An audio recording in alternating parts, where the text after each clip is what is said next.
Iván León notificó a la Policía Internacional Interpol el pedido de localización y captura para 15 de los sentenciados en el caso Sobornos, entre ellos el expresidente Rafael Correa. El Tribunal Contencioso Electoral analiza recursos en contra de la inscripción del binomio Andrés Arauz-Carlos Rabascal por supuesto incumplimiento de requisitos. Hoy, en el último día de inscripciones, hubo intenso movimiento en el CNE. ¿Qué pasó, mi señora? Agobiada por las deudas, una mujer intentó lanzarse desde un puente en el sur de Quito. Agentes de tránsito evitaron que lo haga. Municipio y policía de Durán acuerdan un plan para enfrentar los problemas de inseguridad en ese cantón ante los últimos crímenes bajo modalidad de sicariato. Las noticias en Televistazo con Tania Tinoco y Gabriela Bach.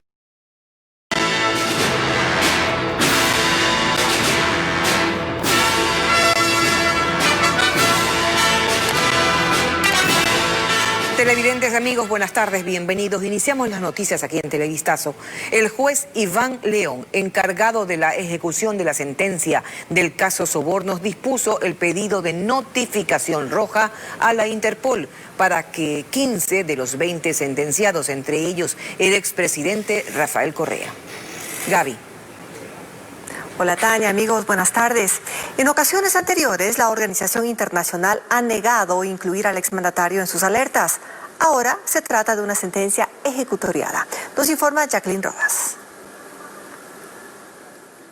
Como parte de la ejecución de la sentencia del caso Sobornos, el juez de la Corte Nacional, Iván León, emitió una providencia en la que indica, habiendo transcurrido 13 días hasta el 6 de octubre de 2020, desde la fecha en que se dispusiera la localización y captura sin que se conozca de sus paraderos, tanto más que de algunos sentenciados incluso es de conocimiento público que no estarían en el país, se dispone que se proceda con la notificación roja de Interpol. Aplica para 15 de los 20 condenados, entre quienes está el expresidente Rafael Correa, que reside en Bélgica, los exministros Walter Solís, que estaría en Estados Unidos, Vinicio Alvarado en Venezuela, María de los Ángeles Duarte bajo protección de la Embajada de Argentina en Quito, los exasambleístas Viviana Bonilla y Cristian Viteri con paradero desconocido y 9 empresarios. No se emite el pedido de alerta roja de Interpol para el ex vicepresidente Jorge Glass y el ex secretario jurídico de la presidencia Alexis Mera, quienes ya guardan prisión. Para el dueño de Equitesa, Pedro Verduga, que está hospitalizado con custodia policial. Y para Pamela Martínez y Laura Terán, que obtuvieron penas menores. Están bajo protección de fiscalía y una de ellas ya cumplió su condena. En ocasiones anteriores, la Organización Internacional de Policía Criminal, Interpol, ha negado incluir al expresidente Rafael Correa en su sistema de búsqueda con notificación roja. Ocurrió en 2018 tras la orden de prisión y llamado a juicio emitidos en su contra por el secuestro a Fernando Balda y posteriormente en el caso Sobornos. La diferencia con este nuevo pedido radica en que se trata de una sentencia ejecutoriada que fue ratificada en todas sus instancias. El juez Iván León dispuso que se envíe toda la documentación certificada del proceso. Hace pocos minutos el presidente Lenín Moreno, a través de su cuenta de Twitter, comunicó que Richard Martínez dejará el Ministerio de Finanzas. Dijo que cierra un ciclo.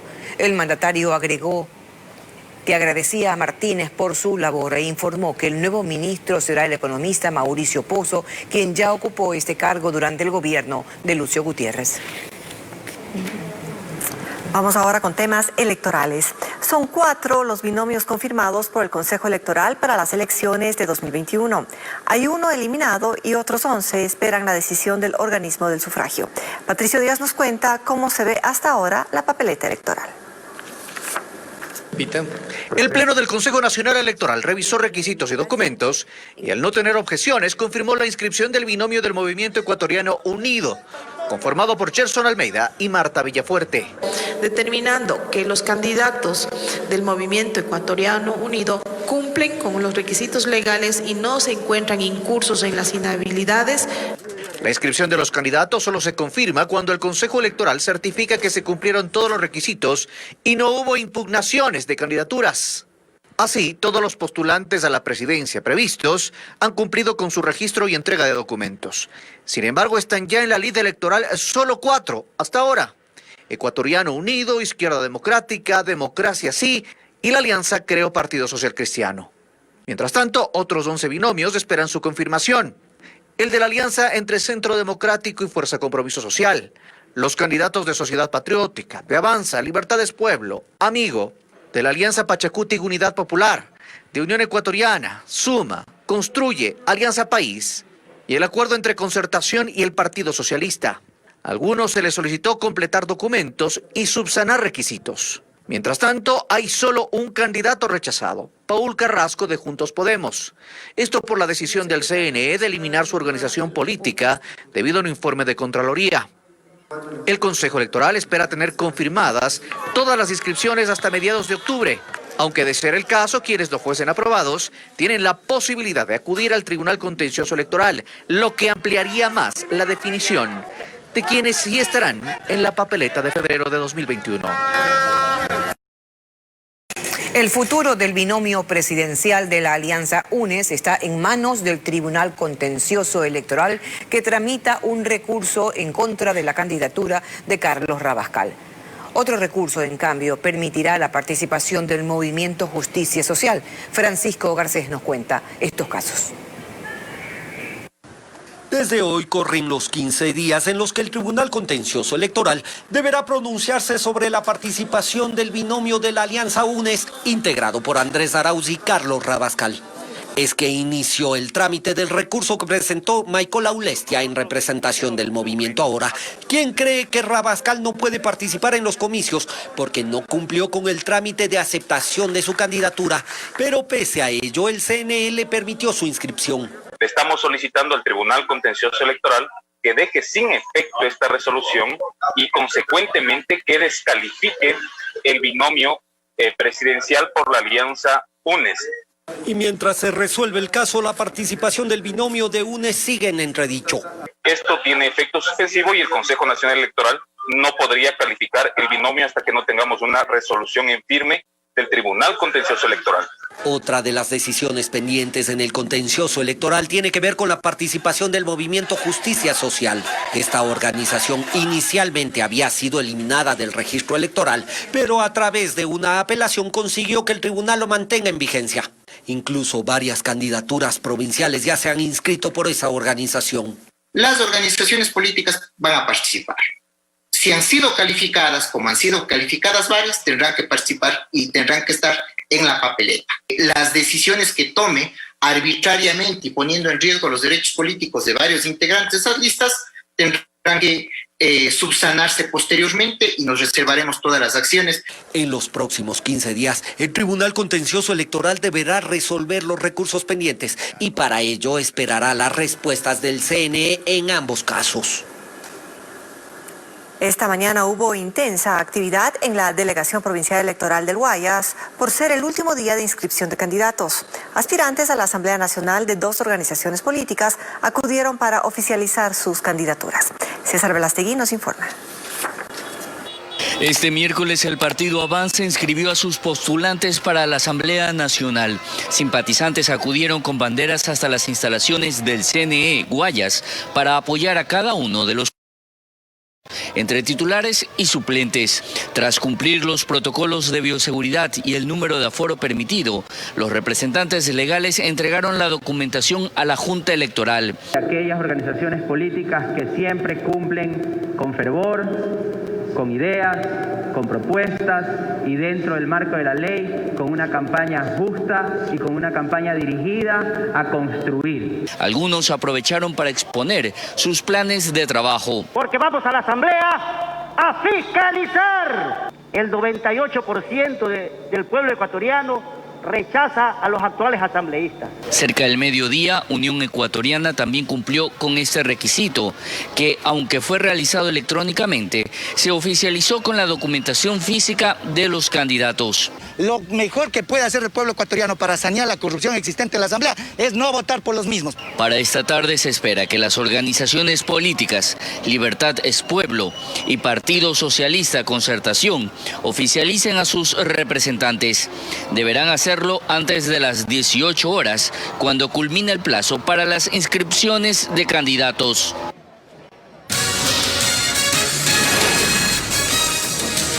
Vamos a la pausa y al regresar, la Fiscalía propone reformular cargos contra los hermanos Bucaram-Puley de asociación ilícita a delincuencia organizada. Le contaremos cómo va la audiencia.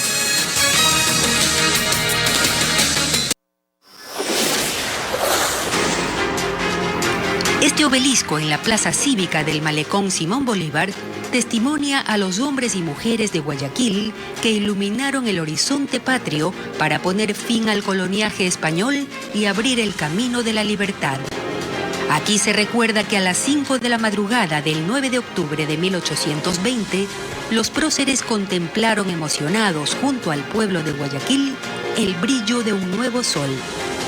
En cumplimiento de un mandato de Olmedo, como recuerdo de la gesta, esta columna piramidal de mármol traslúcido emerge de un espejo de agua que se rodea de una parte de las antiguas escalinatas del mercado de la orilla, vestigio de la época de la emancipación. Es la escena de la aurora gloriosa que anuncia libertad.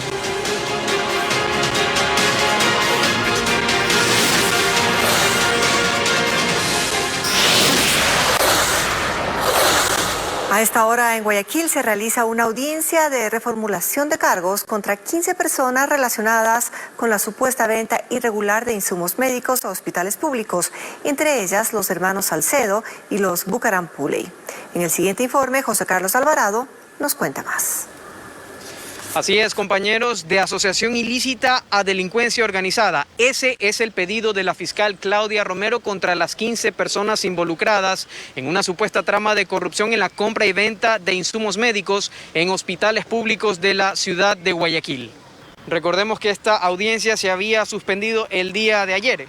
Entre los implicados están los hermanos Dalo, Jacobo y Michelle Bucaram-Puley, los hermanos Salcedo Bonilla y el ex gerente del Hospital Teodoro Maldonado, Luis Jairala Zunino. La defensa de Daniel Salcedo Bonilla descalificó el argumento que actualmente está utilizando la Fiscalía para cambiar este tipo penal. Escuchemos. No ha presentado un elemento de convicción que diga: esta persona organizó la organización, redundando. No nos ha dicho quién financió la organización. Nos dice que el delito final es peculado, pero no me ha ingresado ni un que me establezca el peculado de qué juicio. También la defensa de Jorge Enríquez, quien fue ex jefe de compras públicas en el Hospital Teodoro Maldonado Carbo, manifestó que se está utilizando de forma errónea el argumento de la suscripción de convenios de pagos al interior de esta casa de salud para presuntos actos de corrupción. E incluye como indicios ciertos convenios de pagos del Seguro Social, pero está olvidando la Fiscalía que esos convenios de pago ya fueron materia de otra instrucción fiscal por delincuencia organizada que inclusive ya cerró. Aún falta la intervención de algunos abogados de los implicados, pero nos mantendremos aquí en caso de que se genere el dictamen por parte del juez Ronald Guerrero en esta diligencia. Seguimos con más información con ustedes en estudios, compañeros. Buenas tardes. Gracias a José Carlos Alvarado. El informe del Fondo Monetario Internacional sobre el acuerdo financiero con Ecuador estima que incrementando el impuesto a la renta a las empresas y a las personas naturales se puede generar más ingresos al Estado en los próximos años. Por ejemplo, se plantea gravar con el impuesto a la renta a los 13º, 3º y 4º sueldos de los trabajadores. Juan Carlos Aizprúa sigue en el tema. Frente al anuncio de una reforma tributaria para una eventual alza de impuestos como parte del nuevo acuerdo financiero con el Fondo Monetario Internacional, el gobierno de Lenín Moreno en cadena nacional este miércoles afirmó que el IVA no va a subir, al menos durante su administración. De hecho, en un comunicado las autoridades expresan: recalcamos que no sube el impuesto al valor agregado IVA, no se retiran beneficios tributarios a ningún sector de la población, no se establecen nuevos impuestos. Napoleón Santamaría, analista tributario, explica que los cambios en materia de impuestos se llevarían a cabo en los primeros meses del próximo gobierno. Lo va a ejecutar el país en una reforma fiscal de septiembre del 2021. ¿Y por qué?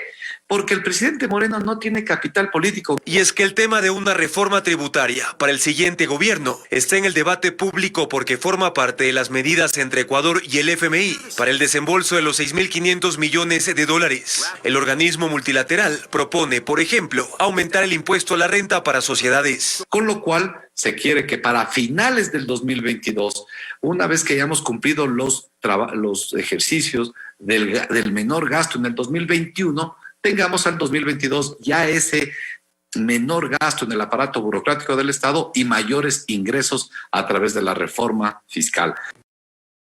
De agravar con el impuesto a la renta de personas naturales, el 13º sueldo que se paga en diciembre y el 14º sueldo que se paga en abril en la costa y en agosto en la sierra. Alguien se fue de farra y los trabajadores tienen que pagar lo que se feriaron en el pasado. Lamentablemente, todas las medidas que propone el FMI son regresivas en cuanto a los trabajadores. Primero, porque es un derecho ya adquirido, un derecho ya ganado, va contra la norma, va contra la Constitución y, por supuesto, atentatorio a los derechos laborales. Como parte del acuerdo con el FMI, Ecuador recibió la semana pasada 2.000 millones de dólares. Está previsto que en diciembre lleguen 2.000 millones más. Ante las reiteradas quejas de largas filas sin distanciamiento social, horas de espera y la demora en la entrega de turnos, que puede ser de hasta 3 semanas, el director general del IES nos informa qué correctivos está adoptando la entidad. Conozcamos más.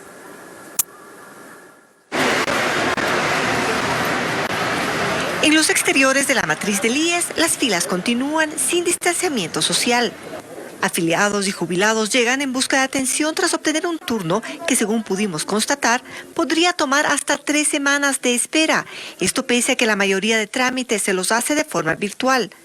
Otros, por seguridad, deben ser presenciales, entre estos la actualización de datos, desbloqueo de claves o el registro de cuenta bancaria. El director general del IES, Carlos Luis Tamayo, aseguró que habrán cambios desde la próxima semana que serán paulatinos y más evidentes a partir de noviembre. Se tomó la decisión de que todos los trámites vuelvan a ser de manera virtual. Es decir, no hace falta ir a las instalaciones de cada una de las dependencias para conseguir realizar un trámite. Entre las razones de la demora en la asignación de turnos está la gran demanda que se ha generado tras los meses de confinamiento. Es así que en julio, agosto y septiembre se generaron en línea unos 169.000 turnos, mientras que de manera presencial solicitaron 244.500 personas. Del total, un 25% no se presentó al trámite y eso trajo consecuencias. 100.000 personas que no realizaron el trámite. Y estos 100.000 turnos se generan en el sistema y el sistema los tiene como turno hábil, lo que por consecuencia generó lo que es la demora en la asignación del turno. ¿Qué acción es para liberar el congestionamiento? Su director informa que entre estas están el incrementar el número de ventanillas, así como de los denominados chalecos rojos, que es el personal que direcciona al afiliado en su trámite para disminuir los tiempos de espera. Se piensa ubicar carpas de atención para trámites inmediatos y aumentar el número de guardias de seguridad para fortalecer el distanciamiento, además de retomar la atención vía canales virtuales de forma paulatina. Pero nosotros vamos a comunicar el día viernes cuáles son los trámites que a partir del día lunes ya van a ser en línea y no hace falta la presencia. ¿Y qué nos va a generar esto? La liberación también de turnos. Son los ofrecimientos que hace el IES para mejorar la atención a sus afiliados. En Quito disminuyó la demanda de personas que acuden a realizarse pruebas de coronavirus. El índice de positividad en los resultados también bajó, aunque en leve porcentaje. Andrés Moposita visitó algunos laboratorios de la capital y nos relata el panorama. Vicente Calles acudió al laboratorio de la Cruz Roja de Quito para realizarse una prueba PCR de COVID-19. Es entrenador de escalada y señala que es importante descartar o confirmar la presencia del virus para seguridad de su familia y sus alumnos. Mi esposa salió positiva en la prueba. He estado asintomático, solamente un poco de molestia estomacal, pero nada de fiebre, ni dolor de cabeza, ni nada. En este laboratorio la demanda bajó. En agosto se recibía un promedio de 500 pacientes en menos de 24 horas, mientras que desde septiembre se toman 300 exámenes de coronavirus a diario, entre PCR y rápidas de anticuerpos. La cifra en cuanto a resultados positivos también disminuyó, pero de forma leve. Sin embargo, la prevalencia de los pacientes positivos sigue siendo alta, está aproximadamente en el 31%, que anteriormente estábamos entre el 35 y el 40%. Bueno, sé que hay muchos pacientes en los alrededores que están con el COVID y que la mayoría no tienen síntomas, entonces yo me quería hacer un control. La situación es similar en Synlab, otro de los laboratorios que analiza test de COVID-19 en la capital.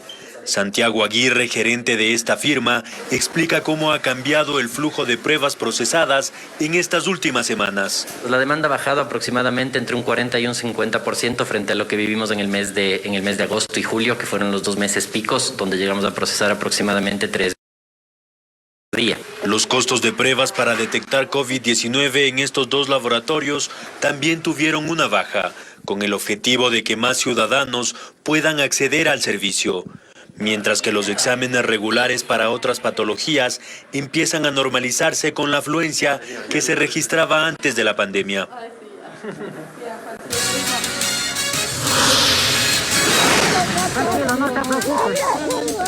Más adelante, aquí en Televistazo, una mujer desconsolada por su situación económica estuvo a punto de lanzarse de un puente peatonal en Quito. Ya regresamos.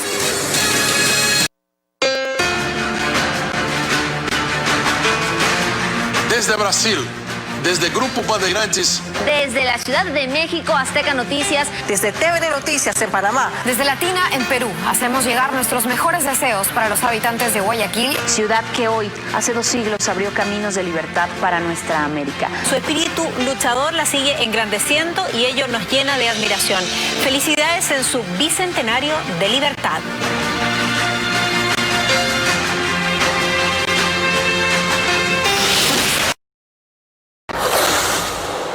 Agentes civiles de tránsito impidieron que una mujer se lance de un puente peatonal en el sur de Quito. La mujer gritaba desconsolada, pues aseguraba no tener dinero ni trabajo. Emilia Endara nos cuenta que lo que va de la crisis sanitaria, el ECO 911 ha coordinado 200 emergencias relacionadas con suicidios en el país. Veamos. Tranquilo, no te preocupes. Eran los gritos desesperados de una mujer que amenazaba con lanzarse de un puente peatonal ubicado en la avenida Mariscal Sucre en el sur de Quito. Entre sollozos, decía que no tenía dinero para pagar el arriendo. Tranquilo. Agentes civiles de tránsito se acercaron con cuidado, pero la señora se subió a la baranda intentando saltar. En eso decidimos con mi compañero Oscar estacionar la moto, bajar, subimos al puente peatonal despacio con todas las medidas de precaución. Mientras nos acercábamos, la señora más quería lanzarse, decía que no nos acerquemos, que si nos acercábamos que la señora se va a lanzar, que no quiere saber nada. Luego de unos minutos, el uniformado reaccionó rápidamente y sostuvo a la mujer. Entre lágrimas y gritos, ella decía que no quería seguir viviendo. Y en un pequeño descuido la señora giró su cabeza hacia la derecha y mi única reacción fue, y lo que hice es correr, abrazar a la señora y hacerme para atrás, echarme para atrás para evitar una tragedia fatal. Los agentes civiles de tránsito serán condecorados por su institución, por su heroica labor, mientras que la mujer recibe terapia psicológica y a través de las redes sociales, la comunidad busca ayudarla para que supere su crisis. Nos sentimos en primer lugar agradecidos con Dios porque siempre es Él el que nos pone en los momentos adecuados, en los sitios adecuados, entonces para poder realizar una buena acción. Desde el mes de marzo que inició la crisis sanitaria por el COVID-19 hasta la fecha, el ECO 911 ha realizado la coordinación de al menos 200 emergencias relacionadas con suicidios en todo el país. Tranquilo, mi señora, ve, por favor. El alcalde de Durán exige la intervención de la fuerza pública y de la Fiscalía para combatir la delincuencia que en lo que va del año ha causado la muerte de al menos 40 personas. Hechos delictivos que según la policía están vinculados a la disputa del territorio por el tráfico de drogas. Diego cuenta que hay un plan que desean activar las autoridades municipales. El tráfico de drogas es una de las razones que desató la violencia en el cantón Durán, en Guayas. Eso se evidencia en los allanamientos que hizo la policía la madrugada de ese miércoles en una casa de caña de la cooperativa Delia. Allí hallaron 4 armas de fuego, entre ellas 2 pistolas, un revólver, una subametralladora y 38 municiones. También 15 bloques de marihuana y fundas con cocaína. Todo eso en la vivienda de uno de los sospechosos de participar en asesinatos al estilo sicariato. Por eso estamos trabajando inmediatamente en tratar de identificar a estas organizaciones delictivas que por lucha de territorio, por un tema de microtráfico, por narcotráfico, se victiman de esta manera. En tanto, la inseguridad en Durán aumenta. El lunes, el conductor de ese vehículo fue asesinado con 25 balazos. Además, otras 2 personas fallecieron el domingo en una balacera en una cancha. Por estos hechos delictivos, el alcalde Dalton Narváez pide la intervención de las Fuerzas Armadas. Durán tiene que ser, si es posible, intervenido por las Fuerzas Armadas en conjunto con el COE cantonal. Usted va aquí al centro Durán y ve las chicas prostituyéndose en la avenida principal, de chicas que consumen droga. Y para enfrentar la delincuencia, las autoridades municipales anuncian activar un plan de seguridad. Y para eso la prefectura del Guayas donó 5 de esas camionetas que ya están equipadas para el patrullaje en la ciudad y que serían operadas por miembros de la Policía Nacional y agentes metropolitanos, pero aún no están funcionando. Los amigos de la policía, entiendo el tema administrativo, están esperando una resolución del Ministerio de Gobierno para que les autorice poder utilizar las camionetas en convenio con el municipio. Ahí están en los patios. Por ahora los vehículos están guardados, tienen balizas, radios transmisores, sellos de la policía y del municipio de Durán, que muestran una cooperación que está en marcha para combatir a las bandas criminales y devolver la tranquilidad a sus habitantes. Considerada testigo tanto de la historia colonial como de la independencia y la república, la iglesia de San Francisco es uno de los íconos de la ciudad. La orden franciscana, reasentada aquí, en la Ciudad Nueva, a finales del siglo XVII, levantó este templo, el mismo que tendría que ser reconstruido tras nuevos ataques de piratas y varios incendios. Su más reciente remodelación, en 1956, siguió las líneas originales, preservando así el tercer templo católico más antiguo de la ciudad. Y frente a la iglesia, el intocado monumento a Vicente Rocafuerte, que llena el centro de esta plaza vecina del Boulevard, escenario de jornadas decisivas en la historia cívica, política, económica y cultural de la ciudad y el país.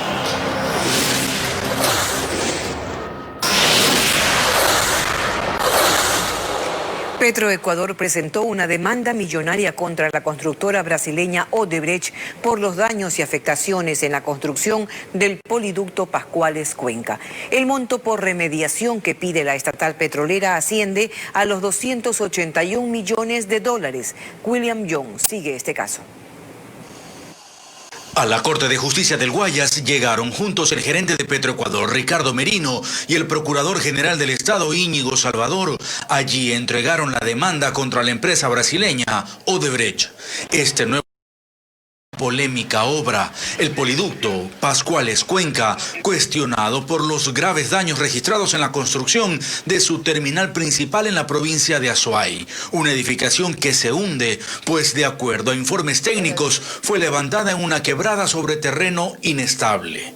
Eso la puso en riesgo y fue declarada en emergencia en 2019. Para Petroecuador, todo eso es responsabilidad de la constructora brasileña. De la cual solicitamos la reparación de los daños y perjuicios ocasionados en el contrato del poliducto Pascuales Cuenca por un monto aproximado de $281 millones.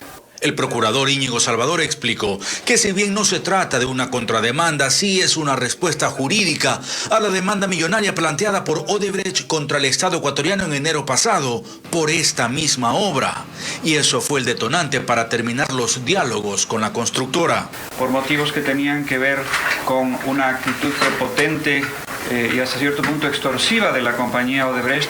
Estos $281 millones que Petroecuador pide como remediación se dio tras analizar todos los rubros por daños y perjuicios. Y otros daños conexos relativos al mal funcionamiento del poliducto Pascuales Cuenca. El contrato de construcción del poliducto Pascuales Cuenca fue adjudicado en el gobierno de Rafael Correa por unos 370 millones de dólares, pero su costo final superó los 620 millones de dólares.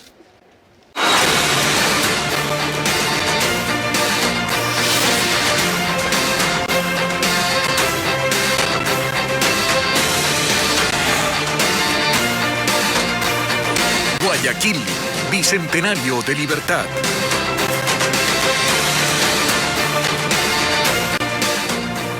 Resaltar el legado de los precursores de la independencia y su histórico rol en la liberación de la Perla del Pacífico es la intención de la denominada Ruta de los Próceres en el Cementerio Patrimonial de Guayaquil.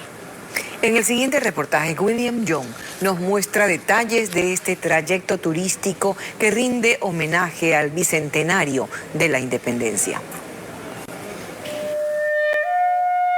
Es un paso a la eternidad, un camino que nos eleva entre sombras y añoranzas. No es hablar de tumbas, sino de glorias, ni de la muerte, sino del nacimiento de nuestra independencia.